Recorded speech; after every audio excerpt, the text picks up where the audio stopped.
예, 그러면 계약법 강론, 교환 파트 보도록 하겠습니다. 교환에서는 2년에 한 문제 이렇게 출제되신다고 생각하시면 돼요. 출제된다고. 볼까요? 그러면 교환 계약이라는 설명을 옳은 것을 모두 고르는 문제죠. 봅시다. 교환 계약은 유상 쌍무 계약 맞죠? 그죠? 우리가 배우는 강론 파트에서 배우는 매매, 교환, 임대차 다 유상 쌍무 계약이에요. 그래서 어떻게 되는 거죠? 동시행 항변권 적용되고요. 위험 부담도 적용되고요. 또 담보 책임도 다 적용이 됩니다. 됐죠? 니은번 일방이 금전의 보충 지급을 약정한 경우에 그 금전에 대하여는 매매 대금에 관한 규정을 준용한다. 조문이 있는 내용이죠. 그러면 이런 경우에요. 좀 금전의 보충 지급 얘기를 해볼게요. 갑이 X 건물을 을에게 이렇게 교환으로 넘기려고 하고요. 을이 Y 건물을 갑에게 넘기려고 하는 거예요. 교환 계약을 체결했어요. 근데 이 X 건물과 Y 건물이 가치가 동일하지 않아요. 예를 들어서 X 건물은 1억이고 Y 건물은 2억이라고 해볼까요? 그러면 이 갑은 2억짜리를 받으려면 2억을 넘겨야 하는 거 아니에요. 근데 자신이 가지고 있는 건물은 1억이니까 이에 대해서 1억을 보충금으로 하는 거예요. 이걸 보충금이라고 합니다. 이 보충금에 대해서 우리 민법에서는 뭐라고요? 매매대금에 관한 규정을 준용한다는 조문을 두고 있어요. 디귿번 보겠습니다. 다른 약정이 없는 한 각 당사자는 목적물의 하자에 대한 담보 책임을 부담하죠. 왜? 유상계약이기 때문에 담보 책임을 부담하는 겁니다. 됐어요. 니을. 당사자가 자기 소유 목적물의 시가를 묵비하여 상대방에 고지하지 않은 경우 특별한 사정이 없는 한 상대방의 의사결정에 불법적인 간섭을 한 것이다. 틀렸죠? 판례가 있는데 판례를 볼게요. 기억, 니은, 디귿. 답은 3번이고 이것은 중요한 판례니까 한번 해설을 봅시다. 예. 교환 계약을 체결하려는 당사자는 자기가 소유하는 교환 목적물은 고가로 평가하고 상대방이 소유하는 목적물은 염가로 평가하여 보다 유리한 조건으로 교환 계약을 체결하기를 희망하는 각 당사자가 이해 상반의 지위에 있습니다. 그래서 어느 일방이 목적물의 시가나 그 가액 결정의 기초가 되는 사정에 관하여 상대방에게 설명 내지 고지 의무를 부담한다고요? 부담하지 않습니다. 아시겠나요? 부담한다고 할 수 없고 일방 당사자가 자기가 소유하는 목적물의 시가를 묵비하여 즉 얘기를 안 한다는 얘기죠. 그래서 상대방에게 고지하지 아니하거나 혹은 심지어 허위로 시가보다 높은 가액을 시가라고 고지하였다 하더라도 상대방의 의사결정에 불법적인 간섭을 한 것이 아니라는 이런 판례가 있어요. 이 판례는 잘 보셔야겠죠? 그러면 다음 문제 볼게요. 갑은 자신의 X 건물을 을의 Y 토지와 교환하는 계약을 체결하면서 을에게 8천만 원의 보충금을 지급하기로 약정을 했어요. 다음 설명 중 틀린 것을 고르는 문제네요. 어떤 상황인지 한번 그려볼까요? 갑과 을이 지금 교환 계약을 체결했죠. 갑이 가지고 있는 건물이 X 건물이고요. X 건물은 1억 상당의 가치를 가지고 있어요. 을은 Y 건물을 가지고 있고요. 2억 상당의 가치를 가지고 있는 건물입니다. X 건물이 1억밖에 안 되니까 보충금으로 8천만 원을 이렇게 약정한 거죠. 됐어요.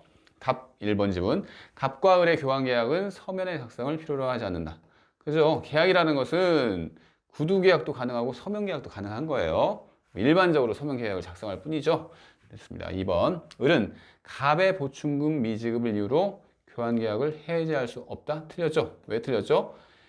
보충금은 매매대금을 준용한다는 우리 민법 규정이 있잖아요. 그렇기 때문에 갑이 한마디로 매매대금을 지급하지 않은 거랑 같은 거예요. 매매대금을 지급하지 않았다. 이게 뭐죠? 이행지체입니다. 이행지체 사유가 발생을 했어요. 그러면 법정해제, 해제권이 발생을 하죠. 그럼 해제를 할 수가 있는 거죠. 그래서 틀린 겁니다. 3번 볼까요? 계약 체결 후에 이행 전에 계약 체결 후 이행 전이죠. 이행 전에 X 건물이 지진으로 붕괴됐다고 합니다. 후발적 사유로 불능이 된 경우이죠. 근데 후발적 불능은 어떻게 나누죠? 귀책 사유가 있으면 채무 불이행으로 하고 귀책 사유가 없으면 위험 부담으로 하죠. 지금 지진이에요. 당사자의 귀책이 없는 경우입니다. 그래서 위험 부담이 문제되는 경우죠. 됐어요. 여기까지 이제 보시고요. 이런 경우에 갑은 을에게 Y 토지의 인도를 청구하지 못한다. 그렇죠? 왜 그렇죠? 위험 부담의 원칙이 뭐죠? 채무자 위험 부담입니다. 채무자 위험 부담이라는 것은 불능이 된 목적물을 기준으로 해서 채무자예요. 지금 X 건물이 불능이 됐죠? 지진이 났으니까. 그래서 채무자는 X 건물을 을에게 이행해 줘야 할 갑이 채무자죠. 그렇기 때문에 갑이 위험을 부담을 하는데 어떤 위험을 부담하죠? 갑은 을에게 Y 토지의 인도를 청구하지 못합니다. 맞죠? 4번 X 건물에 설정된 저당권의 행사로 을이 그 소유권을 취득할 수 없게 된 경우에 을은 계약을 해지할 수 있죠. 그죠? 4번은 무슨 얘기죠? 저당권의 행사. 그래서 소유권을 취득할 수 없게 된 경우에 이 소리잖아요. 지금 갑과 을이 교환계약을 맺었고 교환계약은 담보 책임이 적용되는 경우죠. 지금 담보 책임이 적용되는 거예요. 왜? 저당권의 행사로 소유권을 취득 못 하잖아요. 그래서 이 경우에는 그러면 한번 생각해 볼까요? 담보 책임의 사유 5가지 한번 쭉 다시 한번 살펴봅시다. 1번 전부 타인 권리, 2번 일부 타인 권리, 3번 수량 부족 일부 멸실, 4번 제한 물건이 있는 경우, 5번이 뭐죠? 저당권의 행사예요. 저당권, 전세권의 행사로 소유권을 취득할 수 없는 경우에 이렇게 담보 책임 사유잖아요, 이게. 그래서 이렇게 소유권을 취득 못 해요. 그럼 담보 책임을 물어야 할 거 아니에요. 을이 갑에게 담보 책임을 묻는 경우입니다. 그래서 담보 책임의 내용은 뭐죠?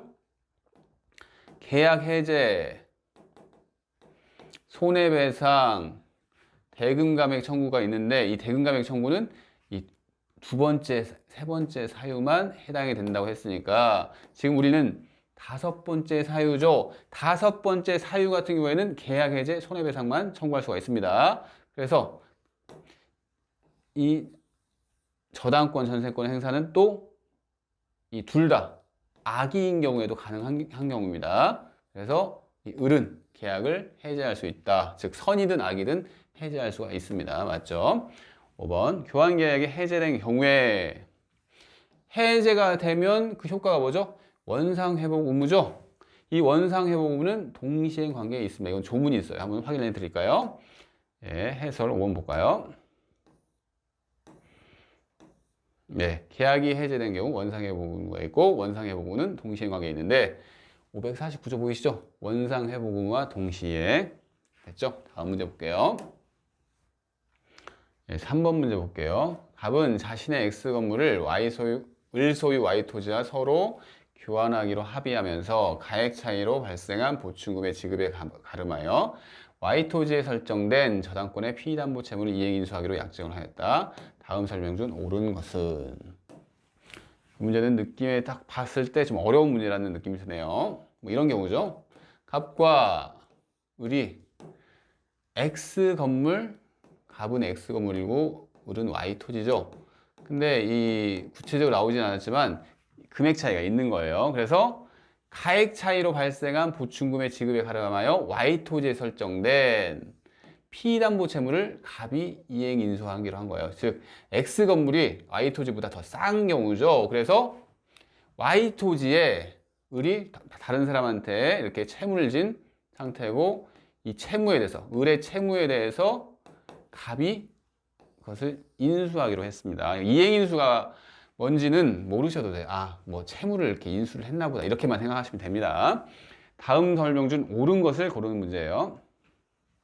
1번 지문 교환계약 체결 후 갑의 귀책 사유 없이 X 건물이 멸실되었어요. 그럼 뭐죠? 이게 위험부담 사유죠. 위험부담 교환계약 적용되죠. 왜 적용되죠? 위험부담이요? 이것은 쌍무계약은 위험부담이 적용되잖아요. 교환계약이 쌍무계약이에요. 그래서 위험부담 법리가 적용이 됩니다. 틀렸죠? 2번 갑이 보충금을 제외한 X 건물의 소유권을 을에게 이전하면 특별한 사정이 없는 한 계약상의 의무를 이행한 것이 됩니다. 맞죠?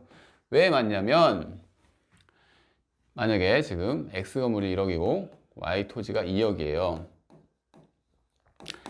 이 을이 Y 토지에 부담하는 채무가 뭐 1억이라고 해볼까요? 그러면 이 갑은 자신의 X 건물을 이행을 하면서 지금 약정을 어떻게 했죠? 이 채무를 내가 이행을 할게. 이 소리예요. 이행인수는. 그랬습니다. 그러면 이 갑이라는 사람은 우선은 X 건물을 이렇게 넘겨주면 자신의 의무 이행을 다 한 거죠. 나중에 변제기가 왔을 때 이 을이 부담하고 있는 채무에 대해 변제기가 왔을 때 갑이 갚기만 하면 되는 겁니다. 그래서 뭐라고요? 보충금을 제외한 보충금이 지금 채무 1억이라고 봅시다. 제외한 X 건물의 소유권을 이전만 하면 자신의 의무를 다 이행한 거예요. 아시겠나요? 됐어요. 3번. 갑과 을은 특약이 없는 한 목적물의 하자에 대하여 상대방에게 담보 책임을 부담하지 않는다고요? 교환계약은 유상계약이니까 담보 책임이 적용되죠? 틀렸죠? 지금 답이 옳은 것을 고르는 문제니까 2번이겠네요. 4번. 갑이 피담보 채무의 변제를 게을리했어요. 갚기로 했는데 이 채무를 갚기로 했는데 변제를 게을리해서 저당권에 실행될 염려가 있어서 이 을이 그 피담보 채무를 변제를 했어요. 그러면 을은 교환계약을 해지할 수 없다고요? 이것은 틀렸죠. 해지할 수 있죠. 왜? 이 사람은 자신의 건물을 넘겨주기만 하면 자기 그 이행을 한 것으로 되지만 나중에 이 채무 변제기가 오면 그 채무를 이행을 해야죠. 왜? 이게 채무 이행이 뭐죠? 지금 가름에서 보충금이잖아요. 보충금의 지급을 해야 하는 거 아니에요. 나중에 변제기가 왔을 때. 근데 보충금 지급을 안 했어요. 그러면 어떻게 해야죠? 계약을 해지할 수 있겠죠. 채무 불이행이니까. 네, 틀렸습니다. 5번. 을이 시가보다 조금 높게 Y 토지의 가액을 고지해서 갑이 보충금을 지급하기로 약정했다면 갑은 을에게 불법 행위로 의한 손해배상 청구가 가능하다. 이것은 제가 1번 문제였던 것 같은데 읽었죠?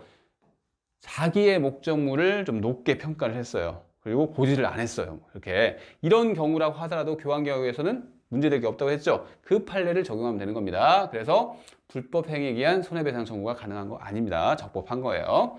네, 답은 2번이라고 말씀드렸죠.